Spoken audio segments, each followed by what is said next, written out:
What's going on, guys? So, as you guys can guess, my camera cut out again. Oh, my camera dropped out because I bumped it when I was cleaning my glasses. When did it drop out? At 9 minutes. Working. Yeah, it still worked. What I mean is, the camera cut out. Yeah. There's no way in hell you're going to ever outrun a cheetah. They're too quick. No, they won't. A leopard would.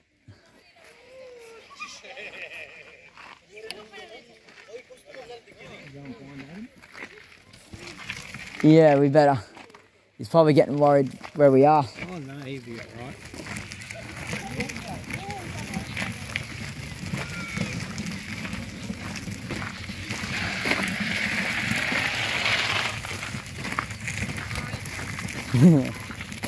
It's all good. Wait a minute. They're moving? Wait. They're coming up over there. Look. We can get a closer video over there. Oh, I'm going back over there. You can go over there.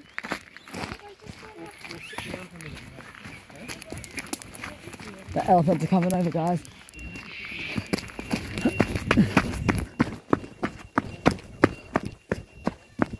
I've always wanted to get an elephant up close.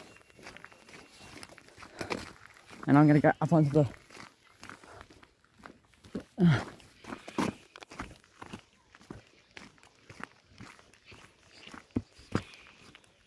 Ow!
Tell Dad.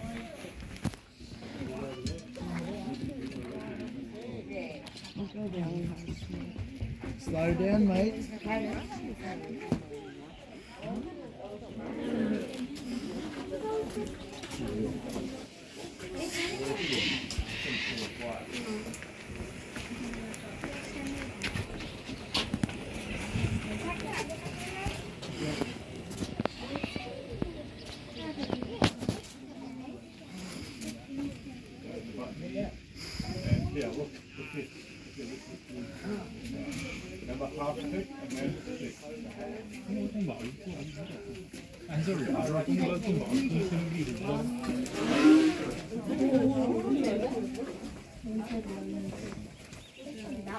Was that the elephant that just made that noise? Yeah, that little one there. Okay.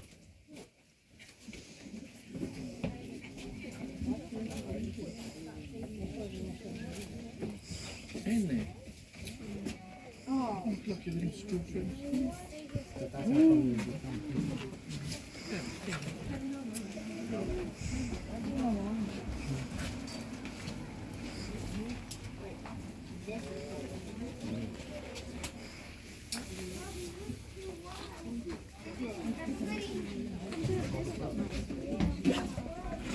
I'm happy.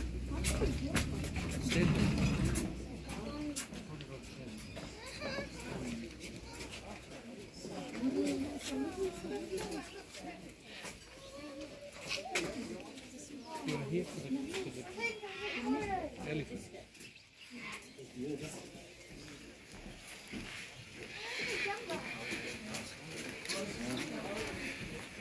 for you, buddy? No. No?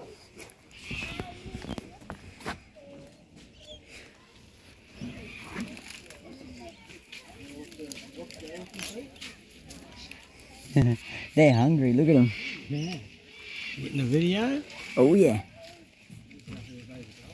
So that must be the baby out of all of them. Yeah, it must be.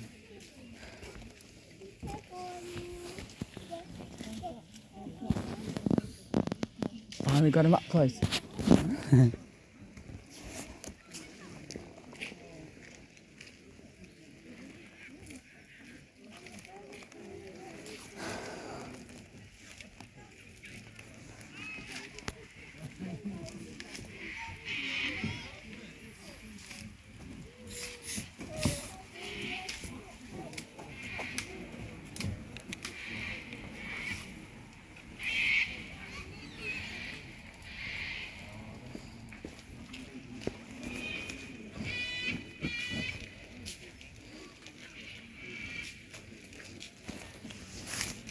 They are big elephants.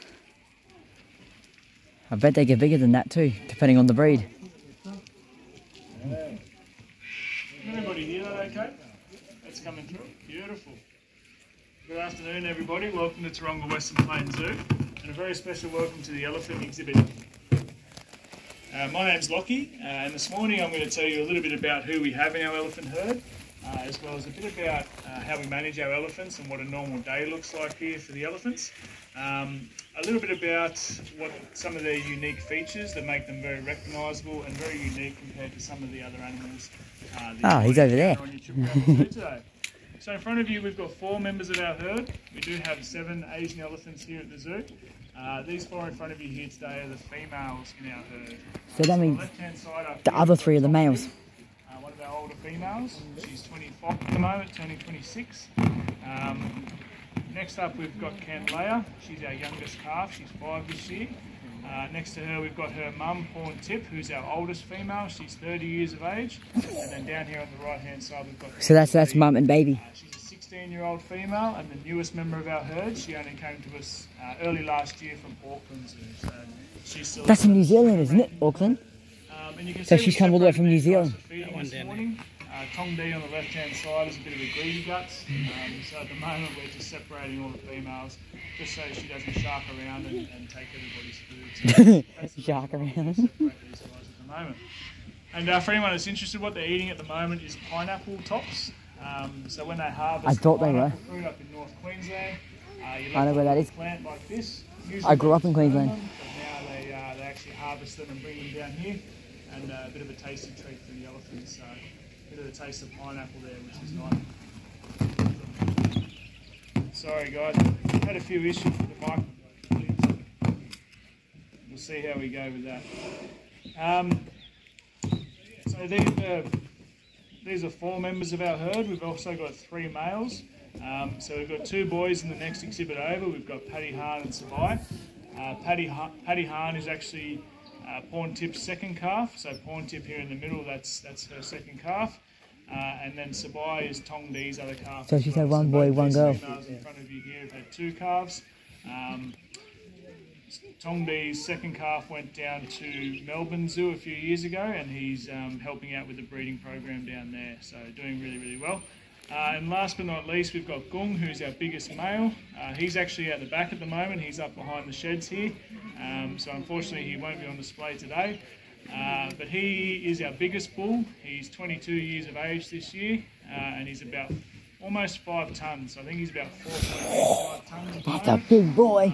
To give you a bit So that means these would guys only be little here compared to in him. their late 2 tonnes. So I think Tom B's just over 3 tonnes.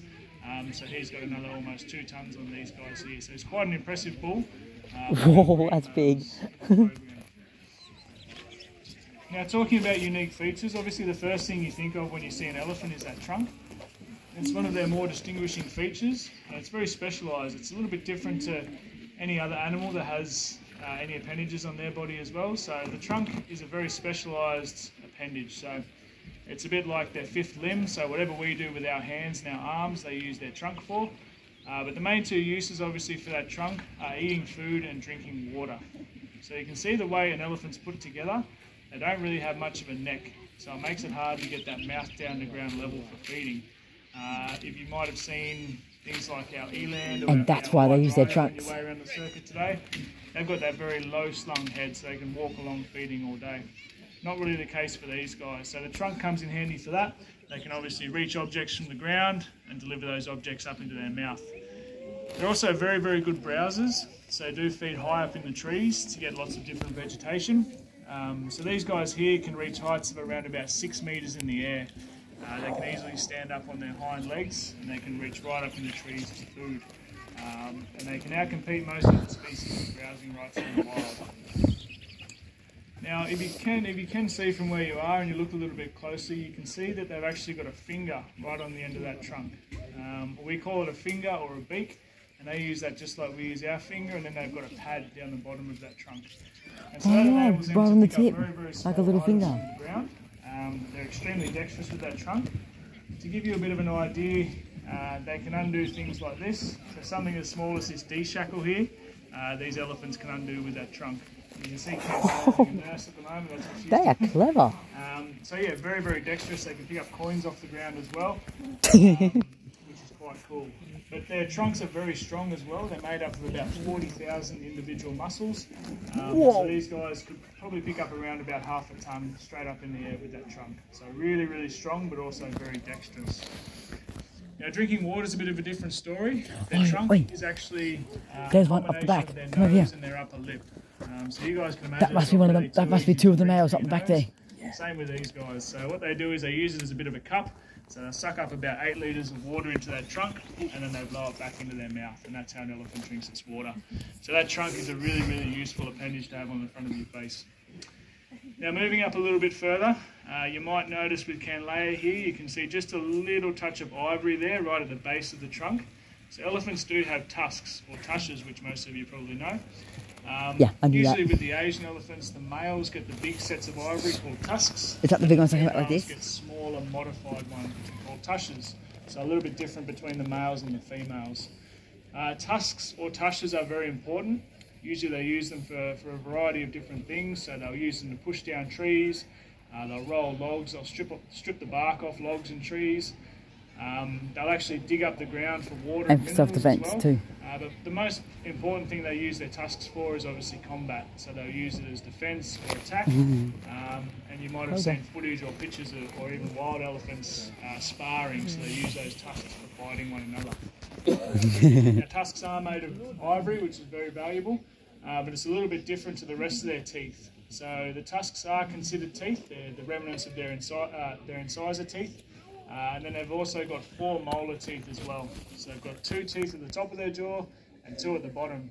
And each of these teeth are about the size of a house brick. So they're quite big. When they use those large teeth, obviously, to grind up all that. That is sharp. So, you know, a stick or a log about Wish this our teeth thick, were that good. quite easy for these guys to chew up with those teeth. Now moving up a little bit further, you notice their ears. You might have seen Pawn Tip flapping them about as she's doing now. Ears are a very important part of their anatomy also, so it helps them with temperature control, which is a bit of a weird thing to think of ears and temperature control. But you might notice they've got a network of veins and arteries that run through those ears, and they're about as thick as our fingers, so they're quite big. Whoa. And what an elephant will do is they'll circulate that blood up around through those ears, they'll flap those ears about, and you can see the skin on the back of those ears is very, very thin, so it's only about 2 millimetres thick. So it allows that nice cool air to flow past those veins and arteries, and that cools the blood down, and that blood's passed around the rest of their body. So that's how they cool their internal body temperature down. But they also use those ears to heat up too. So once, when it gets cold outside, they'll keep those ears nice and close to their body, and keep that blood supply nice and warm. So a really interesting feature for the elephants. Now, the African and the Asian elephants are a little bit different. Lots of little interesting differences between the two. So, as I mentioned with their trunk a little bit earlier, these guys have got 1 finger. The African elephants actually have 2 fingers, so they can do this with their trunk, which is pretty cool. Their tusks are a little bit different. So with the African elephants, both the males and the females get those big sets of ivory. The ears are a little bit different too. So has anyone ever seen an African elephant in the wild or on docos, things like that? You might have noticed their ears are about 3 times the size of the Asian elephants. They've got these massive big ears. That's because of where they're from. So they're from a much hotter, drier environment. They're more exposed to sunlight and heat. So they need that bigger surface area to be able to cool that blood down more efficiently. So that's an interesting characteristic of the African elephants. Their back shape's a little bit different too. You can see Canlea, her back sort of curves over like the harbour bridge. If you see an African elephant, it actually dips down in the middle. So lots of differences between the two species. Now in terms of a normal day here for these elephants, we think they've got it pretty good here. Every morning we bring these guys up into the sheds at the top here, and every single elephant gets a bath routine. So cool water or warm water depending on what the weather's doing. 2 of us keepers will work the elephant, so one person will be asking the elephant to do different things, while the other keeper hoses the elephant down. So this enables us to check their skin all the way over. Usually they come out and throw grass and dirt and mud all over themselves, so we hose that off just to be able to have a good look at them every day. It also lets us know how their joints are going too. We do things like we ask them to put their feet up, open their mouth, put their trunk in the air, all sorts of things to assess every single part of their body. So it's a pretty cool part of our day, but we like to think it's a pretty good part of theirs as well. We can also assess their demeanour too, so we can see how they're feeling. Just like us, they might come in and be in a bad mood, so we can assess how they are in that bath routine as well. While we're doing that, we've got people outside setting up lots of fruit and veg, hay, browse, all sorts of goodies out here for these guys to come and explore throughout the morning, and then we do the same in the afternoon as well. So if you've got any questions about a day in the life of the elephants or elephants in general, I'll be sticking around for another 15 minutes to answer any you might have. But the next talk today is at Tigers, so it's just up the road here on your right hand side, and that's at 12:25, so well worth a look at that. But I'd like to thank you for coming today, and I hope you enjoy the rest of your day at the zoo. Wow. I've just learnt a lot about whatever they were called. Elephants. So that must be these are the females. Yeah, we're going to give you some light. Those have to be the males up the back. Always want these. Alright, anyway guys, we're going to end this one here. We're going to go for a quick lunch break, and then after lunch, we'll be back for another video where we explore some more animals.